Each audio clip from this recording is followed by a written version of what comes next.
If you're already a subscriber, you'll already get this. But if not, all right, sorry, putting these in places where we need to be. Social media, tweeters. The tweeters. Yeah, social tweet deck. Tweet deck. Stupid microphone's in the way. Thing gets bent. We're so quiet today. Well, we haven't started. You say that like it's a bad thing. Oh, I know, right? Ugh.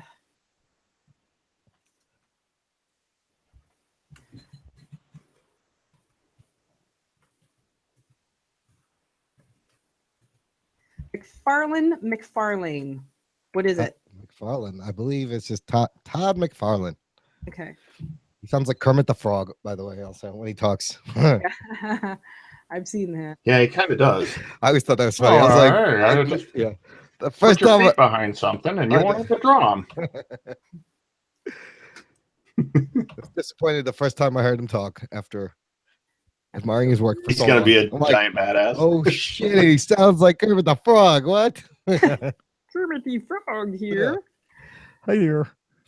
Hello. Welcome to the show. Piggy. Where's our sketching comedy? So we don't have that yet. Okay. That tweet is going out. Tweets out. Blazing Caribou. Facebook. Gonna happen. Huh. That's gonna happen. Really? Yeah. Whoa. Live now at Sketching Comedy. We do that thing we do.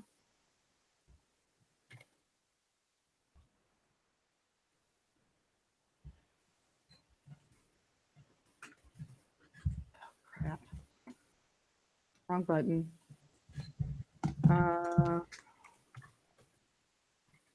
So rude. Imran.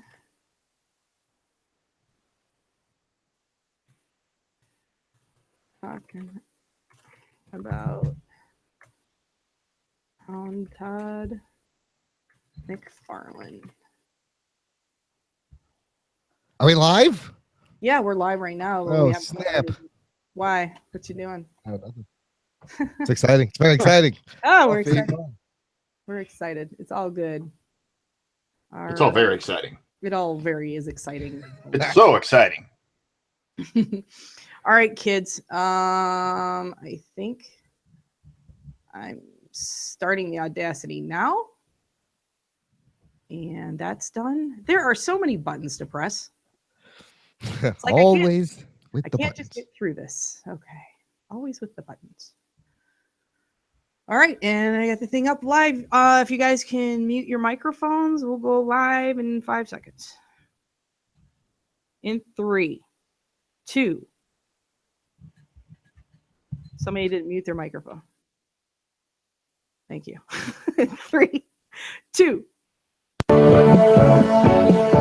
You are listening to a Blazing Caribou Studios production.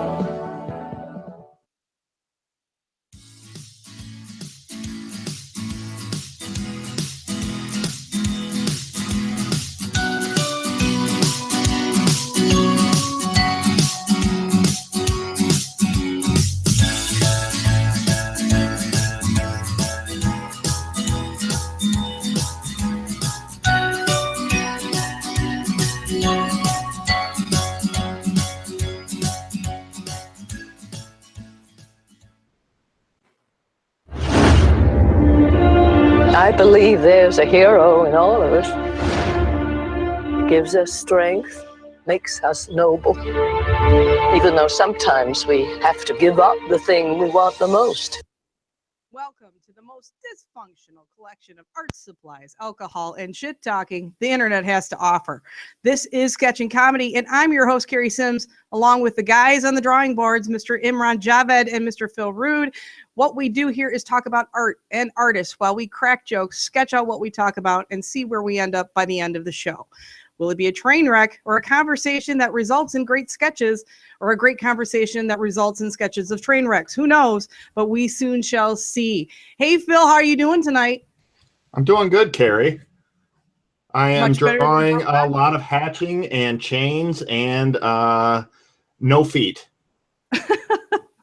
Awesome. Well, we'll get into some of your drawings in just a bit. Want to talk to Imran today? How you doing, Imran? I'm doing really good. And Phil, this is not the Rob Liefeld podcast. You're on the wrong show. I'm excited to talk about the guy that inspired me a bunch. Oh my God. I started reading comic books, and I've always been a Spider-Man fan. And this guy, he changed the game a little bit, in the 90s. Oh, definitely. I know you've been kind of geeked to talk about all this stuff. I don't really have to do a show. I'm just going to sit back and let Imran just talk. There you go. That's for go. you guys. A little bit about Spider-Man and all the good things. But tonight we are actually going to be talking about the Todd father himself, Todd McFarlane. He is one of the hottest artists and most creative minds in the history of comic book publishing. He first created a buzz in the late 80s with his work on Amazing Spider-Man, which spawned Todd's villainous Venom character, and came into his own with the Spider-Man book, which appeared in 1990. So there is a lot of stuff on him that we can get into. But you know what, Imran, why don't you just give us a rundown of some of your favorite things with Mr. McFarlane? Well, let me tell you, I started like really buying comics seriously 1986. I was like 10 years old, and but this is before pre-McFarlane, and around 1998, 99, Todd McFarlane comes on and like redefines Spider-Man and redesigns the way comics are drawn. It was very exciting. I still remember seeing Venom for the first time. I mean, the man created Venom. He is the kind of artist where it suddenly became his first appearance in a book. Like, he drew Hulk and Wolverine for like 2 issues in the Hulk before Spider-Man. Those 2 issues are worth tons of money. This is when the artist became the star. It was the first time you bought books because of the artist, and the artist made the book appreciated. It was crazy. You never seen that before. And I can see there you're drawing a Spider-Man like you've done it a million times before. I can't draw Spider-Man in my sleep. And, the second thing, I'm doing this in Todd McFarlane style, but every kid, if you were drawing comic books and reading comic books, you wanted to be Todd McFarlane. Like, he made being a comic book artist a rock star, and everybody drew like him, and everybody copied him, and he kind of like gave birth to a whole style of drawing comic books that was the 90s superhero comic books. Yeah. Absolutely. Well, we'll get into a little bit about the history and who he is and all that good stuff. We're going to do a little bit on the news. Ooh, news. Fake news or real news? What kind of alternative news? What kind of news we doing here? It's going to be real news. Yeah, I don't know. I got to find a sound effect for in here. So for right now, we'll just do, I don't know. What do I got here? Whoa, Camel! Whoa! Whoa! Whoa, Camel! Whoa! Come on, whoa! When I say whoa, I mean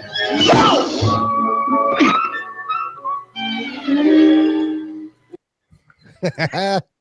Looney Tunes was last week. It doesn't matter.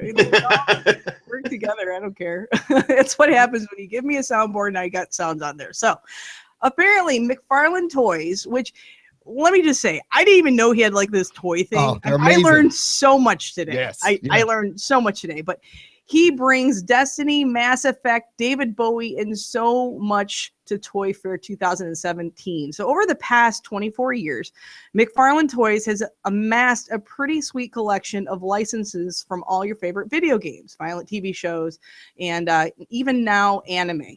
And they're not planning to stop anytime soon. This year, their Toy Fair booth was full of some pretty sweet collectibles, and Todd McFarlane himself was even on hand to give us an inside look at the inner workings of his company.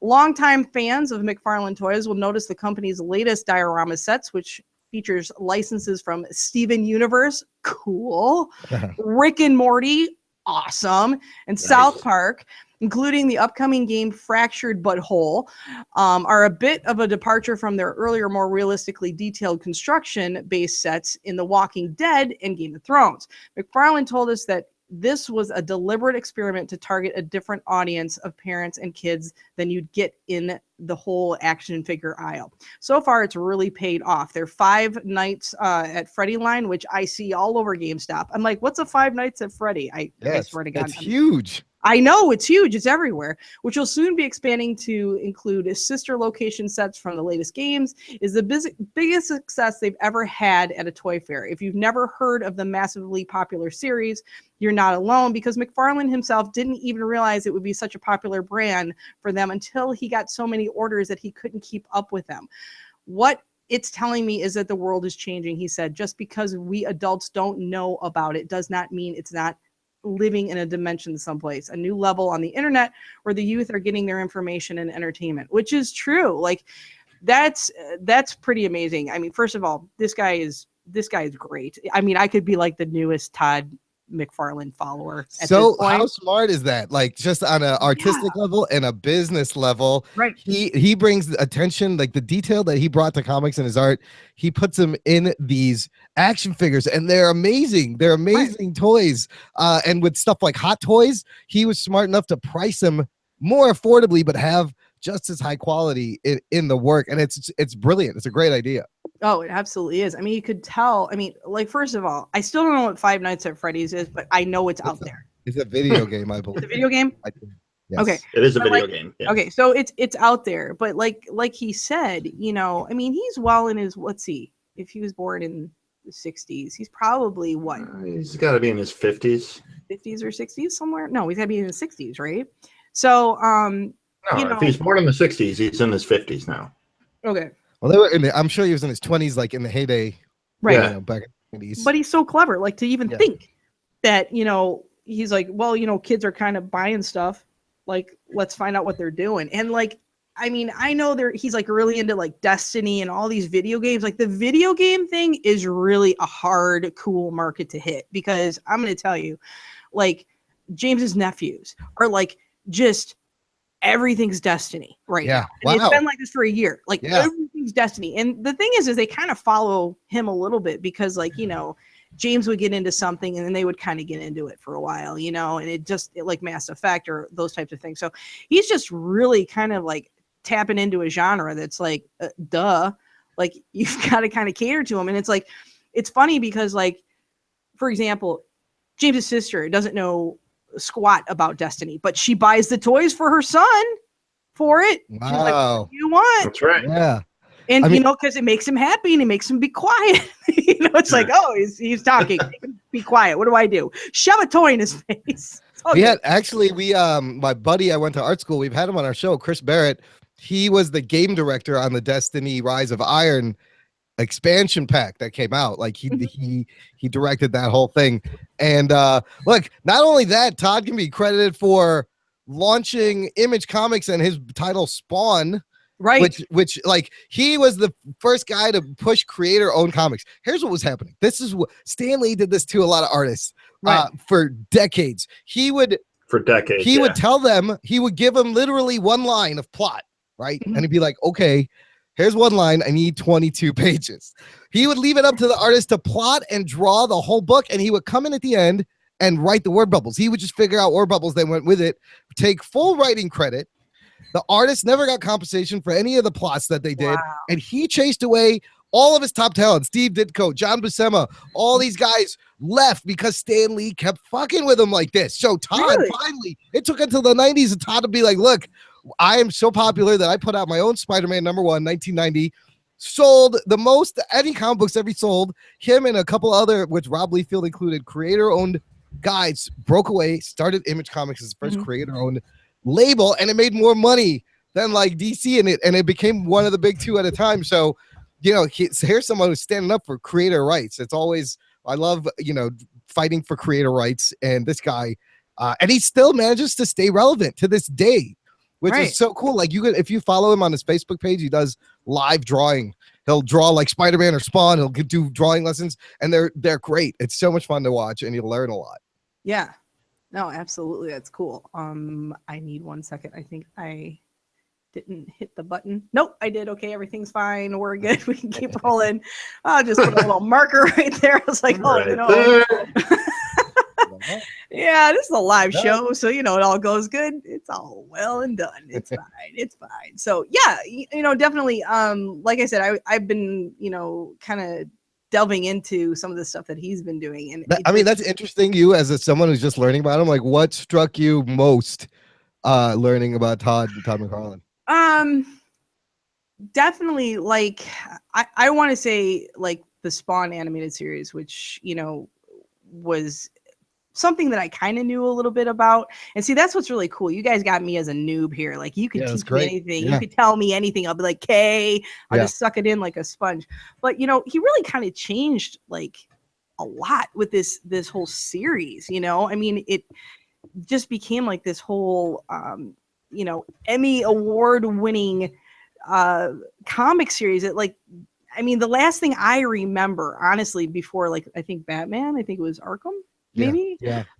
Before that, I mean, I don't know, like the Justice League, from when I was a kid. I mean, and that was crap, but we watched it because it was fun. The cartoon was great on HBO. It was like adult. You never see, you had Heavy Metal. I don't know if you guys watched Heavy Metal at the time. That was Heavy Metal, yeah. I want to say and you could argue with me if I'm wrong. I'm just kind of posing the question, really.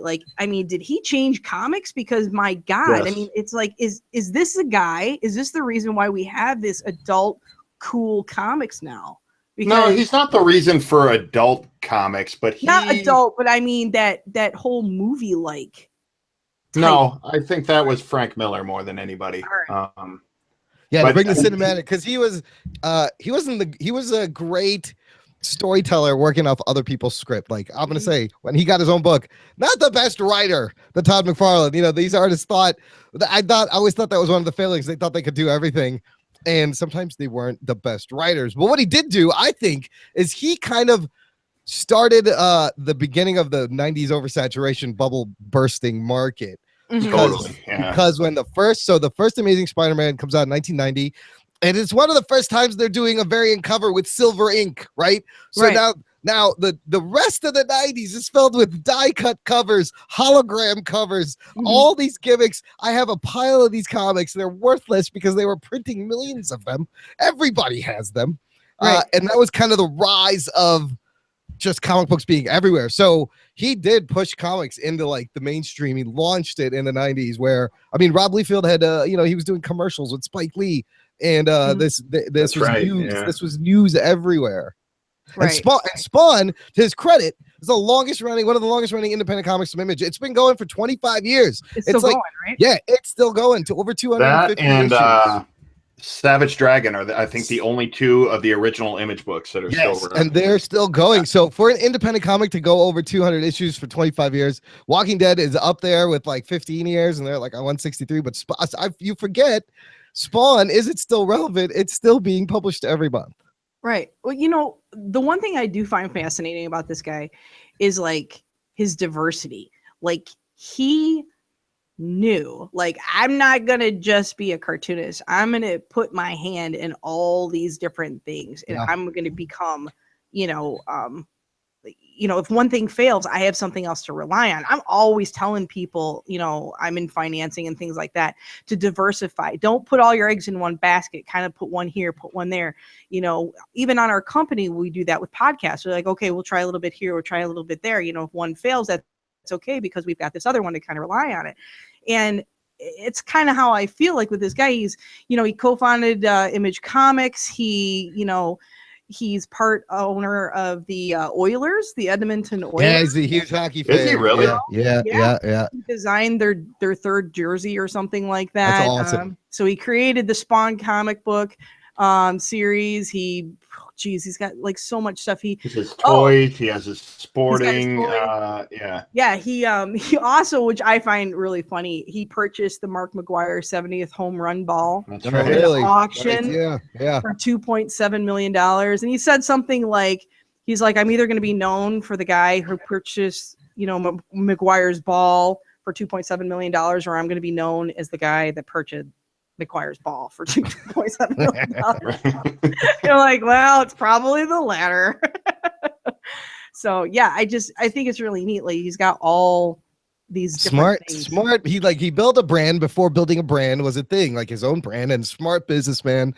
And it all comes out of a love of telling stories and just making cool stuff, Right. He's never gone for the cash grab. I believe they're still working. He wants an R-rated Spawn, another Spawn movie.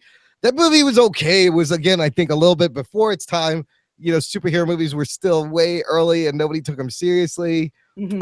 And the CGI cape was just, it looked really bad. It was terrible. Yeah. But the thing is, how do you draw a Todd McFarlane Spawn? Because that's one of the things he does when he drew Batman. He also worked for DC. He drew Batman, and their capes would just be giant, billowing, Yeah, crazy. they were Like alive. Yeah. they were alive. There was like no way this thing you could picture what this thing looks like in real life, but they tried. So give them credit.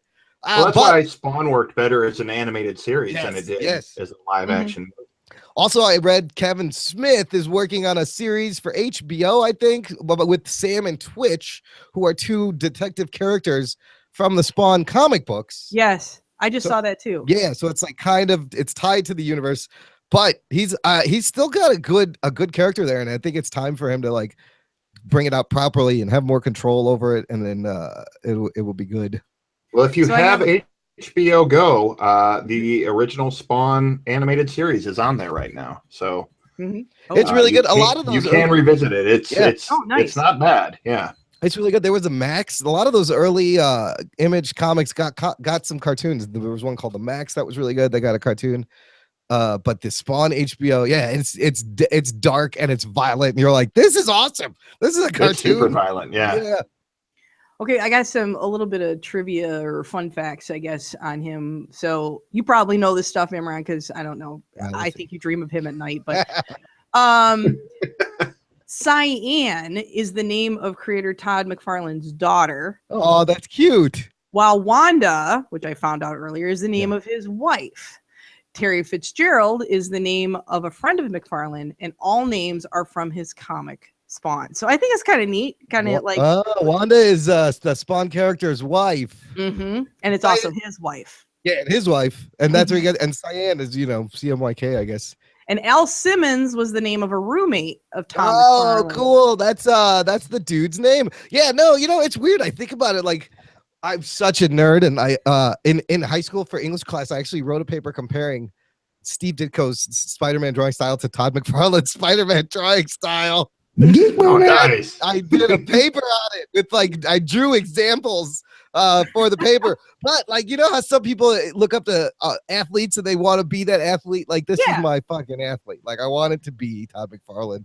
Wanted to draw just like him and be a rock star drawing comics. Well, he was sued in January 2002 by acclaimed comic book writer and novelist Neil Gaiman for violation of copyright and non-payment of royalties. The case went to court in October Whoa. 2002 when the 7-person federal jury in Wisconsin took 3 days to decide in favor of Gaiman, agreeing that McFarlane used Gaiman's created characters without permission or compensation. So Gaiman was awarded $45,000. Really? Plus Yeah. court costs, which Gaiman then donated to the Comic Book Legal Defense Fund, which, and if we're talking about, creators' rights and stuff like that, it's probably the right thing to do. I think Gaiman was making a point, and he's very active with the legal Comic defense book fund. legal defense fund, yeah, So, yeah. so I think for him it was more because I think they were Sandman characters, were they not? Well, I believe I think it was. So in Spawn, there's this character called Angela, who is like this space. She's kind of like an Asgardian type character from Marvel, but I thought there was. I remember reading something about that he stole that from Gaiman, and then now Angela has now been introduced into the Marvel universe in a really weird partnership. She is in Guardians of the Galaxy in the Marvel comics now. Oh, okay. Yeah. oh, And then wow. yeah, very weird partnership. And I made it a point to pick up Angela's first appearance at the last comic book convention I went to, just in case something happens with the character. Yeah. You always want to buy the first appearance. A little tip there. I remember the 90s were the just in case era of buying comics. Yes, If you saw everything number was just one, in case. Yes. if you saw number one, you bought it, and there were number ones every freaking week, man. Jiminy's X-Men was a huge number one that sold like that. Yep, And that's right. Excalibur, that's how you bought comic books. You just kind of bought everything. Well, you can follow Todd McFarlane on Facebook at Todd McFarlane, or you can follow him on Twitter at Todd McFarlane. So that's pretty easy. If you can spell, you can just get over there and just follow him for a while, which I'm going to be doing because I'm interested now, of course. All right. So He's cool. Imran, why don't you tell everybody what you've drawn out here? Well, I kind of did so to show an example of Todd McFarlane style. Here's what he did to Spider-Man. Like before, it was the guy John Romita. The Spider-Mans you saw through the 70s to the 80s was John Romita Sr.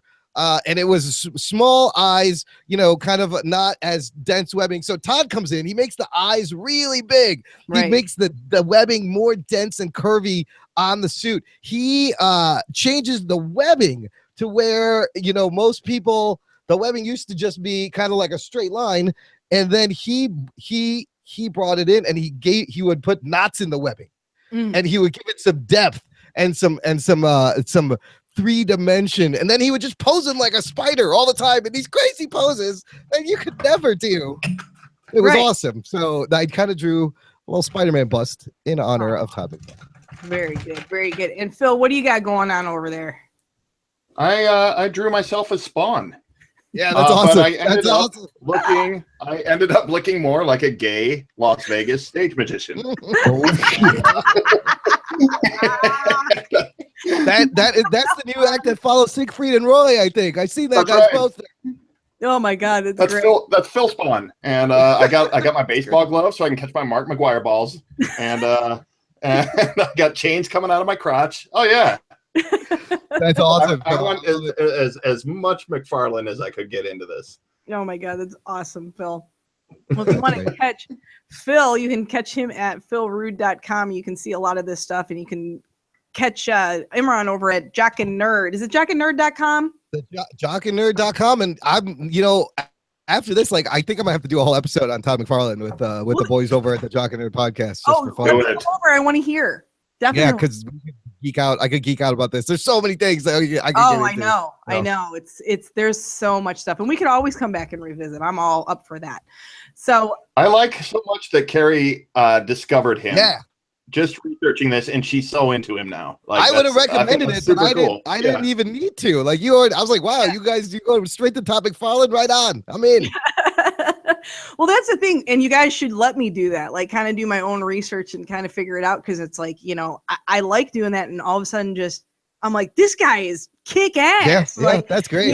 Because I might say that about somebody, and you guys are gonna be like, no, he's not. This is not the guy to say that about. No, Carrie. And I'm like, but he's really cool. No, he's not. So no, we'll let you know. But it is a great way to discover artists. It is with any art form. You look at the artists, you look at who they looked at, then you look at who those people were looking at, and you discover the whole history of the art culture.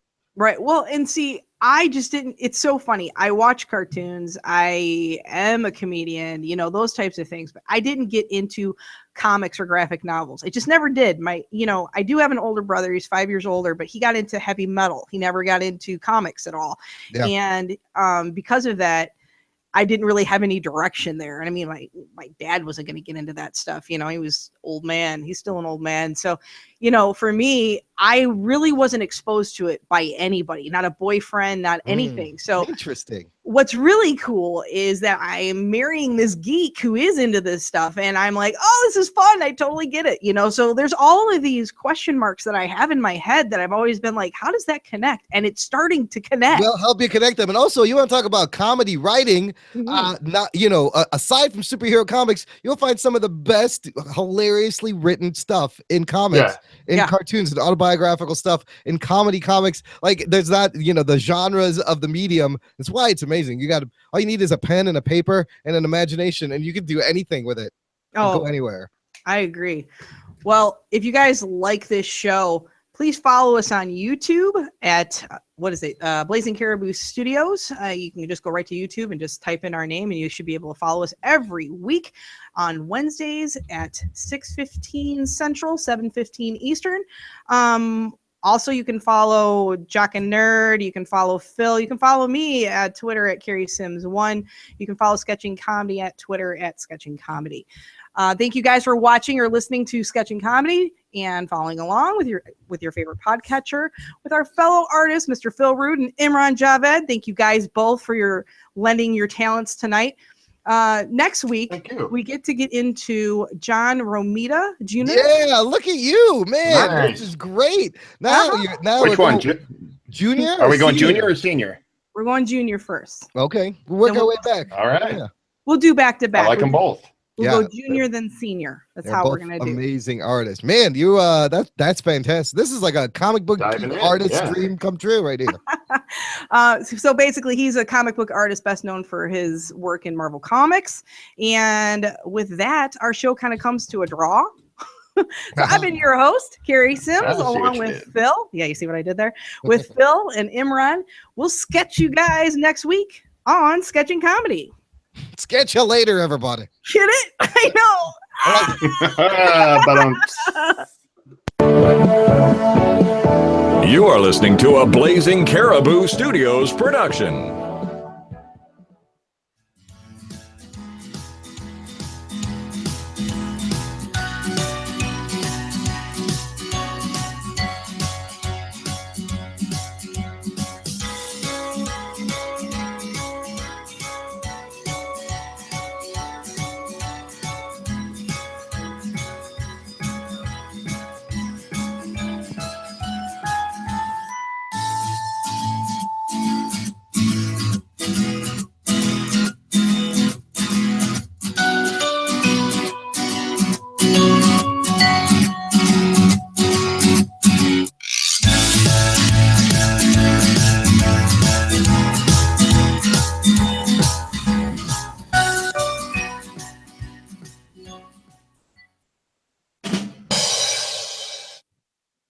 Nice And we're rim out. shot.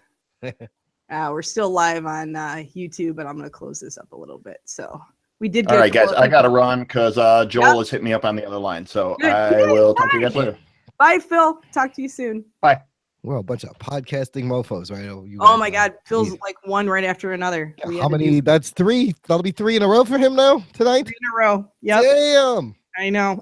We were gonna do 3, but Yeah. Trivia Geeks got canceled. So that, One did not happen. right. So you have time to work on the sketching comedy thing. Yeah, I will try to finish it right. Pull it up right now. Let me look at. This is a yeah. little bit for our Patreons. Oh yeah, here we go. Bonus. So here Bonus is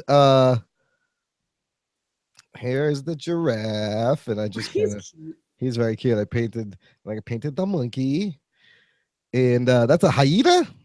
So I just gotta finish painting the rock and the hyena, and so then so I don't know for the square podcast art. I'm not sure. What do you think? Because this thing, if you shrink it, it's not really gonna hold up. This thing will be great for like the Facebook and Twitter covers and posts. Can you cut and paste the monkey Yes. over to the left? Yeah, I want to use elements of it. Yeah, I can almost. Can you cut and paste them and mirror image him? Didn't I have a copy of the monkey here? Let me see. I want to use parts of the thing. Mm-hmm. You mean like, yeah, I was gonna bring them up in here a little bit to square it up, but do we want the words sketching comedy primarily on to read when it's small? What do you want to read? Because when it's small, it's gonna be hard to see It's gonna be hard to see all of that. the details. So I was thinking even just a close up, parts of it, and maybe the monkey down here, to use some element of it and have the words real big. Or just use the hyena. We In need some need way. a square, the hyena. We could just have the hyena laughing Yeah, and and the word pointing at sketching sketching comedy, the above words. Above it. Like just have him laughing at the words and have, do you know what I'm saying? Yeah, Like take yeah, out the giraffe, take out the monkey if you have to. I could use the monkey and incorporate him into the logo of Mhm. it. But you might have to just remove the giraffe. Like the Yeah, giraffe no. and all that stuff could be really cute for Twitter and Facebook, but to make it more of a solid Yeah. type It needs of a to be logo. squared. It needs to be Take good that at small. hyena. Yeah, God, I wish I could draw. Not a thing I could tell you, but I can't. But yeah, just use the hyena itself and Hyena or the monkey. I kind of see here like Yeah. sketching comedy on either side would be kind of cool. uh-huh. I don't know. Or I'm I'll try just both. thinking because he's pointing, it would be Yeah. cute to do a square within the square. Yeah. Like he's pointing at sketching comedy. Yeah. Like he's pointing at us, stupid asses. Yeah, I'll make it work. I was having fun painting it. I was just like, I'm just gonna color this real quick and then we'll use it. I don't know where, somewhere. but I still got to figure out what the square is of the design with the You're words. good at that. And then, I mean, you'll figure that out. I can find some kind of like sketchy font or like handwritten drawn font. Mm-hmm. Yeah, for sure. It'll Yeah, come but- together. I just gotta start cutting and pasting and moving things around, which is the beauty of digital. Because like if I had to redraw this, like it would be a nightmare. But now I Oh, can just it cut would. it and then move it around and do whatever I want and flip it and turn it upside down and nobody knows. Yep, definitely. Yeah, it should be fun. It'll be cute. Hmm. Yeah. I finally had my beer now. So I felt bad because I knew Phil had to do the next show. Yeah. Because I was like, oh man, we're gonna have to do 2 McFarlanes. I'm like, I'm not even kidding. I'm like, there's so much stuff. There's a lot. You could do I could do 2 hours on top of But I was so excited. Like what I'm really doing more for this podcast, like, like we threw it together type of a thing. I'm like last week, I'm like, okay, I got a soundboard, guys. It was kind of stuff like that. But I do want to do the research. I do want to find out what's interesting. So you guys basically you can talk and stuff like that, but you don't have to have the main thought process. No, that's great. If you can learn and teach Yeah. people along the way of artists, like I'm all for that. Like I'm all about educating people about art and artists. Like Yeah, that me too. you're doing a service, a great service. So I think I, so too. I like that format. Yeah, me too. I like to learn, and that's the whole thing. That's why I like doing Maybe it. it should be somebody you don't know someone who you don't know who it is. I don't know any of these people. Oh, well, that's great then. It worked out perfect. It was funny. Like I went on and I Googled something like the greatest graphic artists. Yeah. Like graphic novel artists, Yeah. and I just started writing their names down on the thing. Oh, and then man. James goes, let me see this list. And he's Yeah. like, oh man, you got some good people on Yeah, here." that's fun, dude. We could do this. I could do this. Yeah. You get there's so much content there. So that's 52 shows I already have. Nice. So I mean, like we've got A one every year's worth. Yeah. so it's all good. So, but yeah, other than that, dude, I don't know. We're Okay. good. I'll That's tell great. you what's going on with Trivia Geeks later. Okay. I'm not gonna do that. Wait, I'll stop the broadcast. Maybe I can.